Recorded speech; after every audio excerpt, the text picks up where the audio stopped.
இயேசு கிறிஸ்துவின் நாமத்தினாலே உங்களுக்கு அன்பின் வாழ்த்துக்கள். 23ஆம் தேதி நாம் அனைவரும் ஒரு சிறப்பான காரியத்தை செய்ய இருக்கிறோம். 5 வருடம் யார் நம்மை ஆட்சி செய்ய போகிறார்கள் என்பதை தீர்மானிக்கிற ஒரு நல்ல நாளாக அந்த நாள் அமைந்திருக்கிறது. யார் உங்களுக்கு ஆதரவாக இருக்கிறார்களோ, யார் உங்களுக்கு நன்மைகளை செய்கிறார்களோ அவர்களை நீங்கள் தேர்ந்தெடுக்குமாறு அன்புடன் கேட்டுக்கொள்கிறோம்.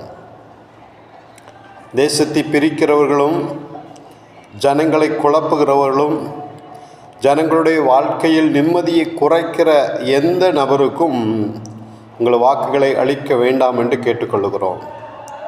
உங்கள் மனதிற்கு சமாதானத்தை உண்டாக்குற கட்சிக்கு உங்கள் ஓட்டுகளை பதிவிடும்படி கேட்டுக்கொள்கிறோம். அனைவரும் நீங்கள் ஓட்டு போடணும். வீட்டில் உட்காந்துட்டு எனக்கு கவர்மெண்ட் லீவ் கொடுத்துட்றாங்க, சம்பளம் கொடுத்துட்றாங்கன்னு சொல்லிட்டு நீங்கள் வீட்டில் உட்கார்ந்துருக்கிறதுனால பிரயோஜனம் கிடையாது. உங்களுக்கு கொடுக்கப்பட்டிருக்கிற அதிகாரத்தை நீங்கள் பயன்படுத்தியே ஆக வேண்டும். அதனால் நீங்கள் ஓட்டு போடுறதை விட்டுட்டு வேறு எந்த காரியத்தையும் செய்யக்கூடாது. அதனால் நீங்கள் ஓட்டு போடுங்க, ஒரு நல்ல தலைவர்களை தேர்ந்தெடுங்க. அது சபைக்கும் சமுதாயத்துக்கும் தமிழ்நாட்டுக்கும் உதவியாக உத்தமமாக நடத்துகிறவர்களாக இருக்கட்டும். அது மதத்தை சார்ந்தோ ஜாதியை சார்ந்தோ இனத்தை சார்ந்தோ மொழியை சார்ந்தோ இருக்கக்கூடாது என்பதை நீங்கள் நன்றாய் அறிந்து கொள்ள வேண்டும். உங்கள் ஓட்டு உங்கள் உரிமை.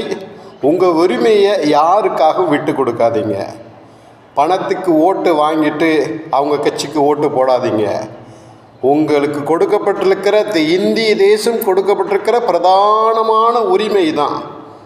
இந்த உரிமையை நம்ம பணத்தை கொடுத்து இழந்துட்டோம் அப்படின்னா நம்மளால் யாருக்கிட்டையும் போய் கேள்வி கேட்க முடியாது.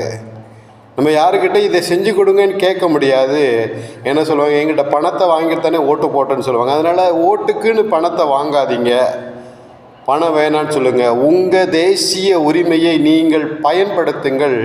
அது உங்களுக்கும் தேசத்துக்கும் நன்மையை கொண்டு வரும். ஓட்டு போடுங்க. அதனால் ஓட்டு போட்டு உங்கள் சாட்சியை நீங்கள் பகிர்ந்து கொள்ளுங்கள். God bless you.